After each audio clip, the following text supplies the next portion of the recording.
Hey there, Sheryl here. It's a special day. We're here with Carrie Goetz of StrategITcom. And Carrie, with your busy schedule and all of the amazing initiatives and the wild and crazy yet amazing year you've had, I'm so grateful to have you here. Oh, thanks. Happy to be here. Yeah, so, before we're going to hop in and talk about some of the initiatives you have going on, some of the accolades, which as I've been doing my research, we were talking about there are many, and also maybe some of the insight that you have for folks that maybe haven't been considering tech even as a career. I want to take a step back and ask you a few questions about you. Sure. Okay, awesome. So as a young person, a lot of times in our formidable years, we either have something happen to us that either propels us to greatness. For example, a mentor of mine used to have his dad, who was a farmer, used to rub his back really vigorously every morning and say, "You're the best, darn it." Well, he didn't say darn it, but you get the gist, right? Yeah. Okay. And so he grew up thinking he was the best. And even though he was scrawny and skinny and against all odds, he ended up being in the NFL. Well, that's, so because he believed it. But sometimes, familiar with my story, I grew up, I had a principal that told me, "Oh, you're not good enough to be in this private school," despite working and doing all the things. So I it was kind of burnt into my brain that I wasn't good enough. So I wanted to figure out who wanted to be, who was good enough. And that started that journey. So the amazing journey that you've been on, was there something or someone that was impressionable on you to either inspire you to greatness, or that made your life a little difficult or a setback that you really were committed to overcome and kind of help others out? Or what shaped you is what I'm getting at. A lot of chocolate cookies. No. Yeah. No, we moved around a lot when I was growing up. And so you learn to be outgoing and develop new friends. I skipped some grades in school, so I was a little bit different, and because I was younger than a lot of folks, and ended up tutoring the football team. So I fit in over there and doing some other things. I was in the band too, and doing a lot of different things. So I really didn't have a one time that you sit still, that there was something that really shaped you, other than I've always been one of those people that just sort of felt like anything can be done. And so I just kind of jumped in with both hands and sort of made things work and tried new things. And I was exposed to a lot of things. I never really thought about a career in tech. My grandma used to program for the state of Michigan 100 years ago. And my grandparents were both engineers on my father's side of the family, although my grandmother stopped working when they got married. But all of that was sort of, I knew that they did that, but I never really considered tech. I, like a lot of people my age, really fell into tech from somewhere else. And so as you kind of grow through a career, it sort of becomes the same thing. You learn how to adapt to new situations. You learn how to adapt to new jobs. You try to figure out when somebody says this can't be done, you figure out a way that it absolutely can be done and make it happen. And so, yeah, I guess that's probably, I can't really think of one thing. We didn't stay anywhere long enough really to have mentors and that kind of thing. But yeah. Yeah. And it was, I would imagine that your parents or siblings or just the environment, that you were in might have, shaped you a little bit, possibly. Well, yeah, probably in high school, I guess the closest would be a theater teacher that I had that was a pretty amazing woman. And she really got me involved in doing a lot of theater competitions, which is a great confidence booster, and it certainly helps you out. So maybe along those lines. But yeah, I just, tech was a total kind of backdoor for me. And a lot of people my age are that way, because when we were growing up, tech wasn't in our frame of reference. And, even though we kind of had it, it wasn't a career that is a typical girl career. And, girls weren't encouraged to do that. And I wasn't even encouraged to do that, even though I had family that were sort of in technical careers. It just wasn't really that frame of reference. Mm-hmm. Yeah. So that's super interesting. And it really, especially getting in, when you did, I don't want to date you or but when that You did can date happen. me. I'm not 29 in case Yeah. nobody can tell, right? But you know, it's still challenging now, and it was even more challenging then. And so I want to also ask you, since you know, just we had the conversation about talking about mindset too. What mindset has really helped you throughout your career and really have a break? I mean, I don't say a breakout year because you were clearly successful before this, but there have been a lot of awards, recognitions, and accolades have come your way in this most unusual year. So if you look back on the course of your career, and then also especially this year, what mindset has really helped you persevere and really be a leader in women in technology? So I think a few things. One, I think certainly a woman in any career, right? You figure out how to be a good boss, what kind of boss not to be, the things not to do. Any woman that is probably anywhere of any position has had some boss that has really challenged her to be something else. Mhm. You know what I mean? That was I also great. think, yeah. And I also think that we get power through the people in our network.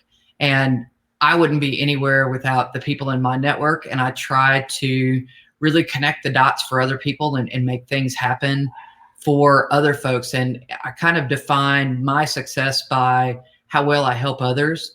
I know that sounds really, really corny, but I do believe that what you put out in the universe comes back to you tenfold. I fully believe in that. And I think that really just, you know, you have to sort of set your mind that you can't let others get you down, although it happens. Mhm.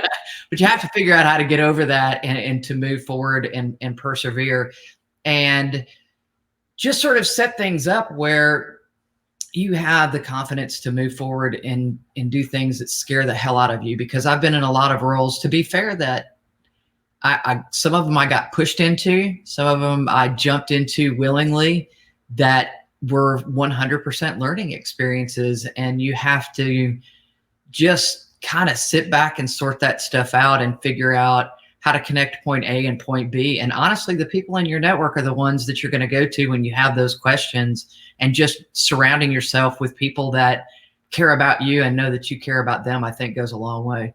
Mhm. Yeah, it seems like we can probably do that even more and even better, you know, for each other.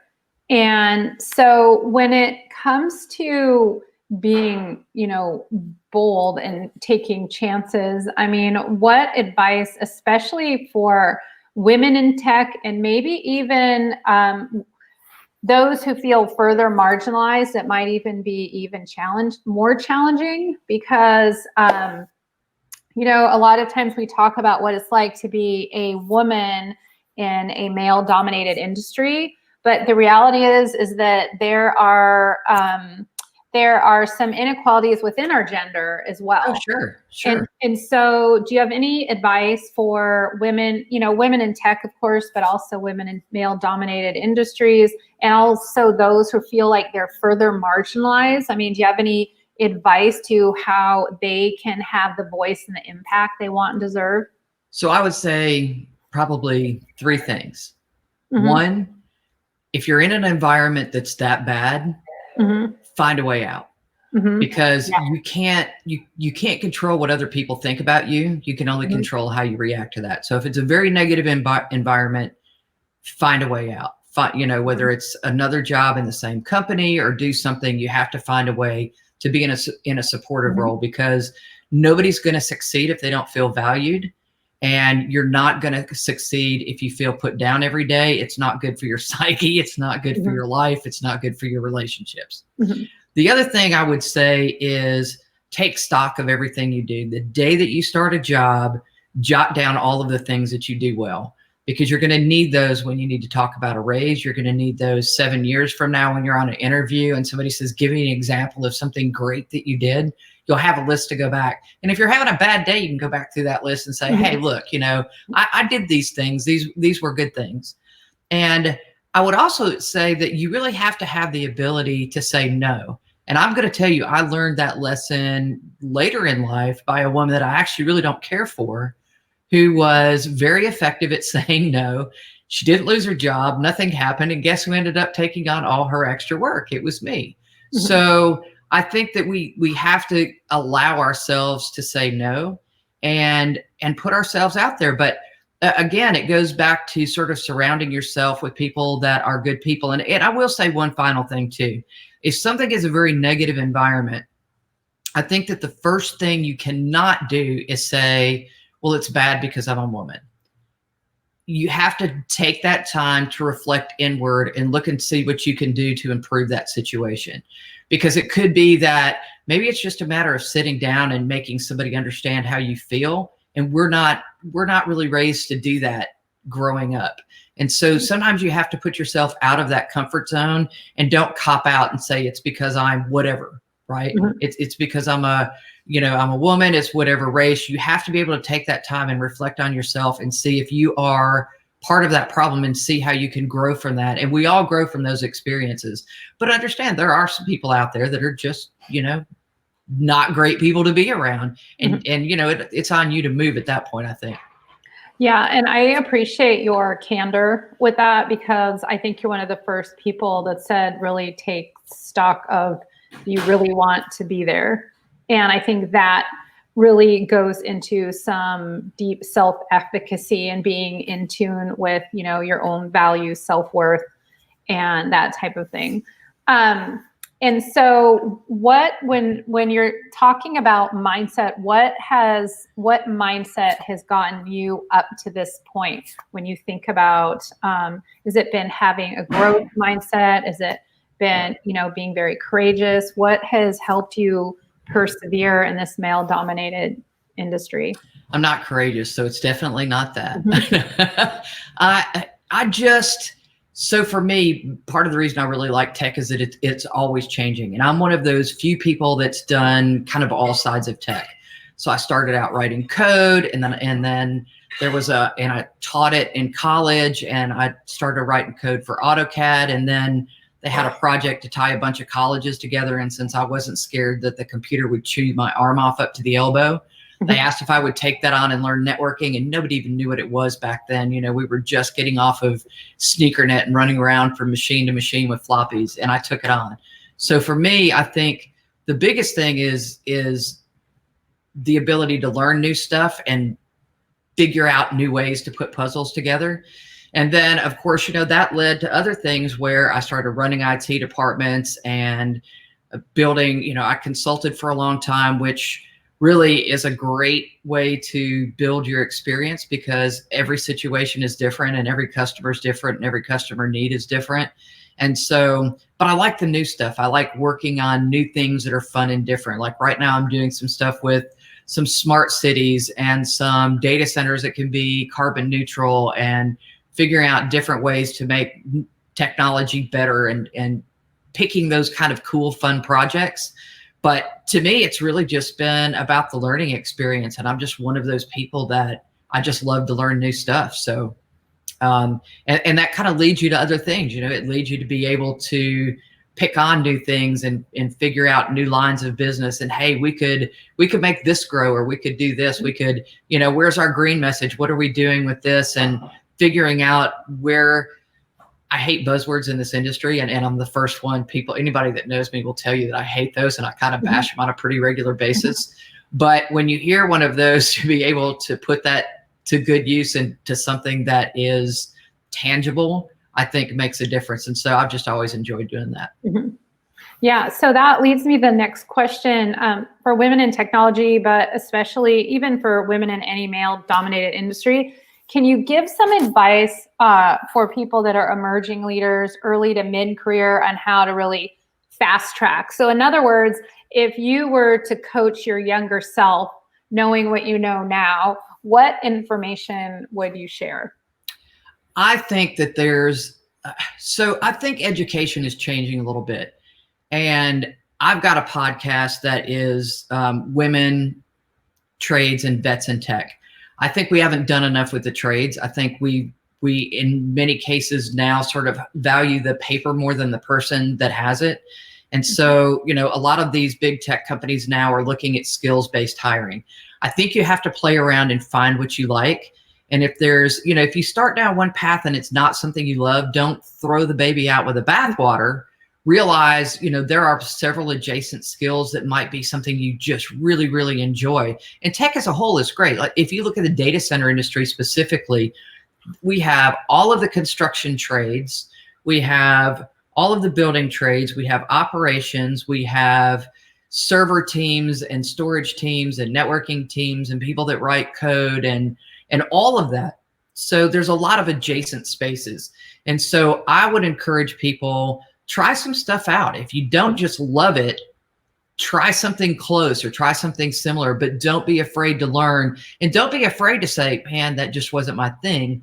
And certifications, I think, are a great way to do that. And I think, especially coming out of COVID, there's a lot more options that are open because there were so many companies that refused to have anybody working remotely for them.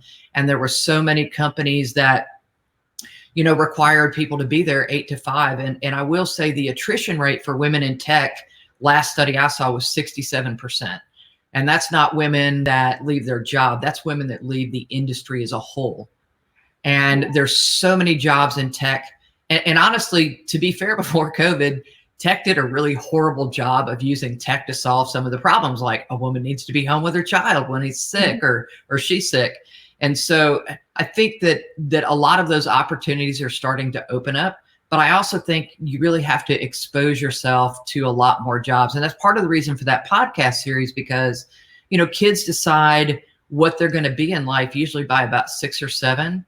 And that's because of what they've been exposed to. Mm-hmm. And so I think we have to do a better job exposing people. And, anybody that's starting out, if you want to start your own business, like I do work with Innovate Mississippi, which is a bunch of young entrepreneurs that are starting out companies and want to do things.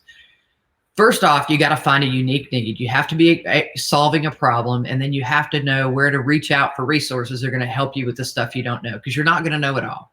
Mm-hmm. I'm not a whiz bang at accounting. I can do some accounting, but I couldn't do foreign finance, right? So I would have to find somebody there. And so whatever you're trying to do, make sure that you know where you want to go, and don't be afraid to ask for help, because that is going to be absolutely critical to finding those people that do the stuff you don't know how to do. Mm-hmm. So don't be afraid, ask for help. And I want to add in, ask for help quicker. Yeah, probably so. Because if you think about it, a lot of times, if I can make this gross generalization, that women, especially in male-dominated industries, they don't want to appear to be weak or appear not to know, but it's better. I can back you up 100% that it just seems a lot better to ask for help, course correct. Oh yeah, I used to, when I was interviewing people for technical positions, I'd give them some screwball problem and I'd say, how would you fix this? And if they rambled on for about 15 minutes and never said that, well, I would call tech support, I wouldn't hire them, because customers aren't going to pay for you to sit there and try to figure stuff out, right? They either expect you to know or they expect you to learn on your own time, not on theirs. Yeah, no, that's great advice. And speaking of your podcast, can you share a little bit more about that and the impact that it's having? Yeah, so I started this really as an outreach project for junior high, high school, and college folks to get them exposure to all of the different careers that exist in tech and the data center industries. And we interview people from all different walks of life, all different careers. We list what those careers are. We talk about what their journey was, how they got there, things that have worked for them. We talk about diversity and inclusion. We've had some really, really great D&I experts on there. We talked about the imposter phenomenon. We've talked about all kinds of cool stuff. But the idea is really just to build that exposure and to have that go out. So if anybody's doing work with a Girl Scout troop or a Boy Scout troop, or they're in any kind of an outreach role for junior high, high school kids, I encourage you, just share it around. There's nothing commercial on it. It's not designed to be commercial at all, but it really just talks about different companies, kind of what they do and how all the people got to where they are. And we don't interview just women. It's trades and veterans also, because like I said, I think we need to do a better job with trades anyway. And there's a lot of veterans that are coming back to civilian life, and there's great jobs for them. There's a lot of really, really great parallels between veterans and what happens in tech. There's a discipline and a logical thought process that works really, really well. Mm-hmm. And they can access that how? They can access that at www.StrategITcom.com, which is down there on the banner /podcast, or it's on Apple, Google Play, whatever, but it's Careers for Women, Trades, and Vets in Tech. That sounds like an amazing resource. And how often do you come on with episodes, and what's kind of the cadence? So they come out about every 2 weeks normally. We've skipped a few because the holidays have been there and it just hasn't been a good day. But normally we drop a new episode about every 2 weeks. They're anywhere from 30 to 45 minutes in length. So they're a good listen to on your commute. But we have some really amazing people that have been kind enough to donate their time on the series. So it's been really good. Yeah, well, I look forward to checking out, and I hope all of you listening will too. Now, last question. I'm wondering, if one has their sights on being one of the most influential women in tech, which are some of the accolades that you've gotten last year, what advice do you have for them? And would it be any different than what you've been sharing before, other than, going after, trying new things, getting a lot of help? But if you really want to be an influencer in your space, which means you have even more impact, what advice can you share about that? I would say be a sponge first, because normally, that old saying, you have 2 ears and one mouth for a reason. Yeah. There's always stuff that you could learn. And I think you really have to be willing to not just put yourself out there, but you really have to be willing to step out and help other people in their journey too.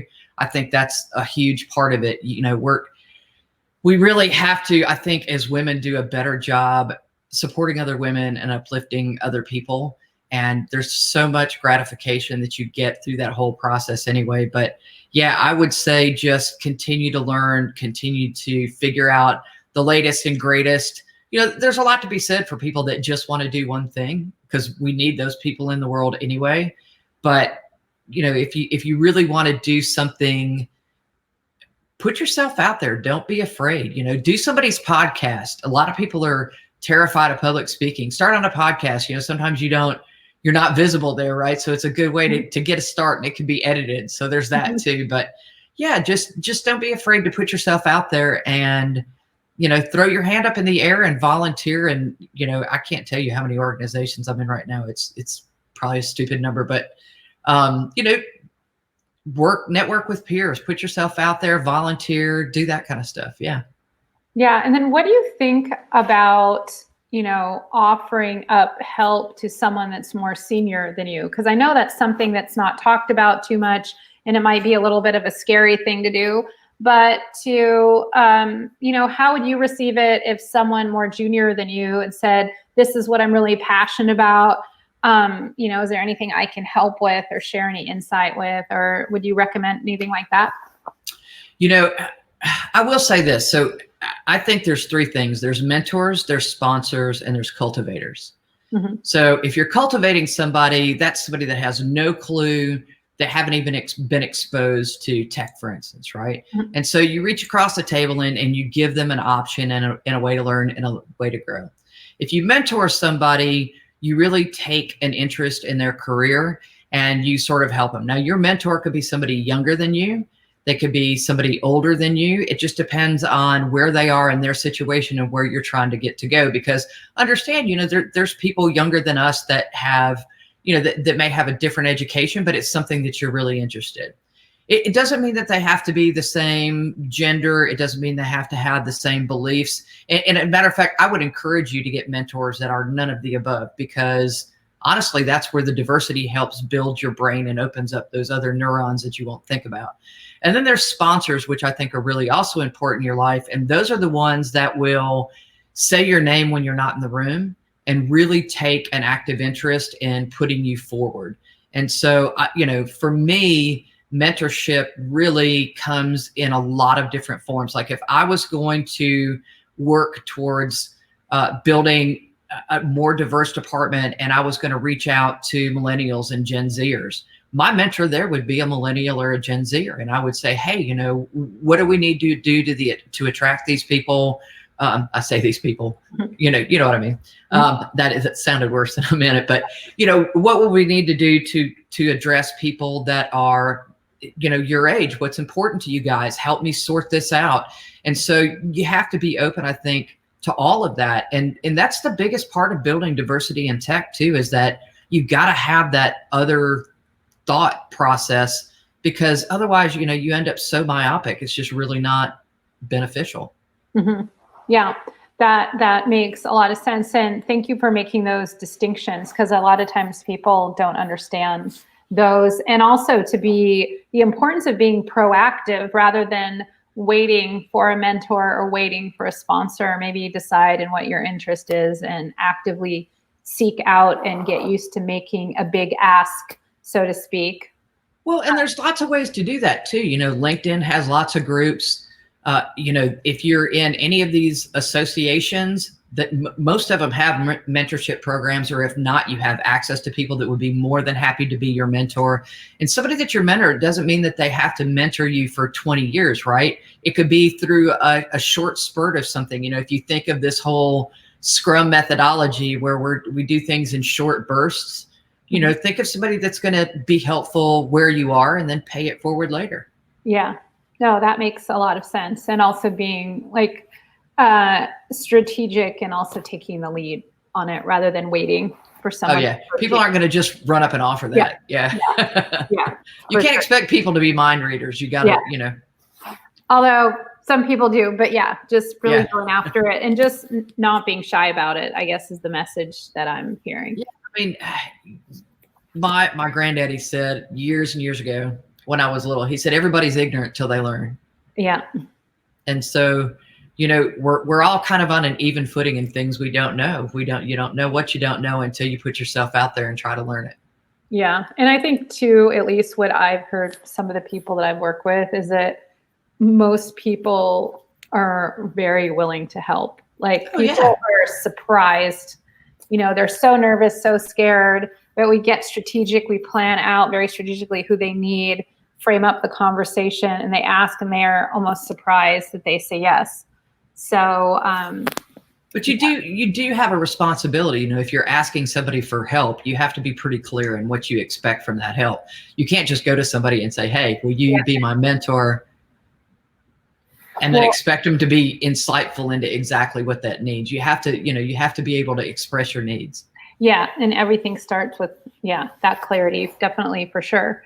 So for all of those listening, is there a clear takeaway that you want to leave with everyone, or what's kind of a recap or something that you really want people to remember? And in addition to sending people to StrategITcom, the podcast. Yeah, I would just say that, you know, if you need a mentor, you need to bounce ideas off of somebody. I'm more than happy to do that. There's a million people in the industry that don't. If I can't answer your question, I can probably get you to somebody that can. So feel free to reach out at any time. We'd love to hear from you. And thanks for having us. Yeah, no, I appreciate it a lot. Again, go ahead and let everyone know the link is down below to the podcast. Have a look at that. Be sure to share it around. Thank you, Carrie Goetz, for your time. And a huge congratulations for everything that has transpired for you this year, despite the most interesting year that we've had. It's been a most successful. That's one word for it. Yes. But it's been a most successful year for you as well. So congratulations on all that. And I look forward to continue to follow you. Thank you. Thank you.